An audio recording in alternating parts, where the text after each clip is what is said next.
بسم الله الرحمن الرحیم. له سکندر اعظم څخه ونیسي تر اوسه پورې چې کوم خلک پر دې لاره راغلي دي دلته ډېر سامنا کړې ده.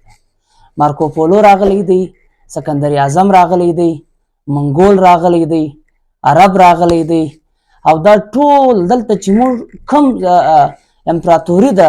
یا چې کوم امپایرز دي چې یا کوم زورواکي پر دې لار راغلي دي، پر دا لاره باندې ډېر احتیاط دغه کړی دی. یعنی سکندر اعظم یې تر ټولو لوی مثال دی. چې کوم خلک زه به پاکستان نه وایم، زه به دا وایم چې برصغیر ته تلل هلته هم دغه لاره استعمالوله، او څوک چې به له برصغیر افغانستان ته تلل هم دغه لاره استعمالوله، چا چې به سینټرل ایشیا ته تلل هم دغه لاره استعمالوله، او څوک چې به ساوت ایشیا ته تلل هم دغه لاره استعمالوله. تاسو پوه شئ چې زه کومه لاره ښه یم او کومه دره ښه یم. دغه دره چې ده دا خیبر دره ده. رحمان بابا وایي د خیبر دره خو لار د تلو راتلو ده په کابل او پېښور کې افغان. د پېښور ښار د خیبر پښتونخوا د پېښور ښار څخه پر 11 کیلو میله باندې موجود دغه د خیبر دره ده، چې دا خیبر دره پخوا د پاټا سره وله، اوس په 2018 کې چې کله پاټا زم سوه او دغه خیبر دره چې ده دا خیبر دره دغه دره جوړه سوه، د خیبر پښتونخوا د صوبې ضلع خیبر دغه جوړه سوه. په خیبر ضلع کې 3 تحصیل دي. هغه تحصیل چې دي لنډي کوتل دی، په هغه کې چې دی جمرود دی، او دغه 3 تحصیلونه چې دي په دا کې دي، او دا 3 تحصیله دا ټیم د ضلع خیبر او د خیبر پښتونخوا سره تړلي دي. یوناني مورخ چې دی په 1500 BC کې مخکې ویلي دي چې دلته 4 پښتانه یاد کړي دي، چې یو پښتانه چې دی هغه پیریټي یاد کړی دی، چې ټول لسانیات والا او د ټول تاریخ پوهان چې دی هغه په دې متفق دي چې دا پیریټي لفظ دی دا د پاریونو په دغه کې دا د افریدي دې ته اشاره ده. په خیبر کې چې دی دا شینواري او دغه آبادي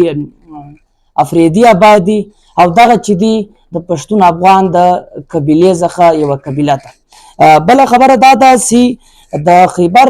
ویه خواته چې دی موږ دا وایو چې یوه خواته پېښور دی او دغه کې خیبر دی، او واخواته تر تورخم واخواته په افغانستان کې بیا جلال آباد دی یا ننګرهار او دغه ضلعې چې دي پرتې دي.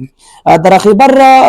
50 کیلومتر چې دي دا ډېره تنګه ایریا ده، او د پېښور دره چې ده دا له ډېره وخته دلته روانه ده. موږ دا وایو چې منګول، محمود غزنوي، شهاب الدین غوري، احمد شاه عبدالعلي دغه مومنټل ګیټ هم یایي. د خیبر چې ده دې ته مومنټل ګیټ په دې معنا یایي چې د دنیا هر زورور چې برصغیر ته راغلی دی هغه دلته ډېر زیات مسایل. بابر چې دی دا د مغول امپایر چې دی دا فانډامنټل دی، د فاونډیشن بنیاد یې رکښلی دی د دې دغه باندې، هغه هم په دې بنیاد باندې خبره کوي. دلته جمرود پورټ چې دی دا د سیکو بادشاهانو کله سرنجیت سنګ راغلی او د دوی جرنیل وي هغه دلته دغه جوړ کړي، دا جمرود پورټ جوړ کړي چې دی څنګه خیبر دره چې ده دا کنټرول کړي. دا په 1824 کې رنجنسیت چې وو هغه دلته رالو، دا یو ډیفنس پوینټ وي. لیکن هغه جرنل چې وو دا پریدیانو چې وو قتل کو، پریدیانو چې کوم واریرز راغلي دي یا کوم خلک راغلي دي دلته ډېر زیات دغه کړي دي. که تاسو ته معلومه دي د نیټو نیشنل اټلانټیک کوم دغه چې وو فورس هغه چې وو د ټرانسپورټ کولو هغه هم له دې لارې ارزښت کولو. په شمال دا د شمال مغرب سرحد پېښور دی، او بله خبره دا ده چې په افغانستان کې د دې سټریټیجیکلی د دې ژوند د دې کلچر تاریخي طور دا ډېر زیات حیثیت لري، او دا ډېر زیاته دغه یو لفظ استعمالېږي انکویریبل ریجن. دا انکویریبل ریجن په دې دی چې دا څوک پته کولی نشي ولې چې دا دومره تنګه دره ده. دا د علي مسجد یو ځای دوی استعمال کړی دی چې دلته چې کم هم دغه راغلي دي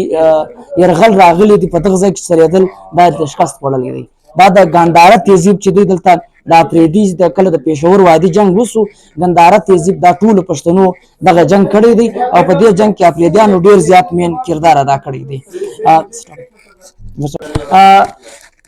په مختلفو کتابو کې د درای خیبر ذکر راغلی دی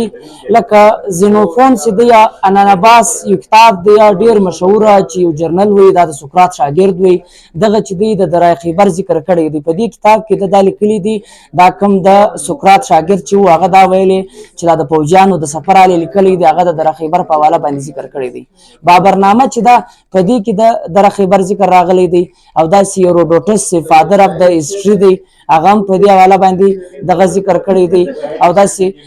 محمد قاسم چې دی فرشتي کی تاریخ دا چې دی په دې کې ذکر کړی دی ولف کیرو چې دی دا د کم د افغان هیستوري لیکل کې دا غم د دې ذکر کړی دی داسې په مختلفو کتابونو کې د افغان تاریخ راغلی دی د خیبر درې تاریخ راغلی دی خبر د خیبر درې چې د افغانستان او د افغانستان د پاکستان تر مابین سټریټیجیکلی معاشي طور تجارت اور دا ټول دا رسیدا دا دلته ښکږي نن سبا د پښتون افغان قومي عدالت هم په دغه خاور لګېدلی دی چې دلته افریدیان او شینواري زیاتر میشت دي نور به د خیبر په حواله باندې مخته معلومات شیر کوو له موږ سره اوسئ کور مودان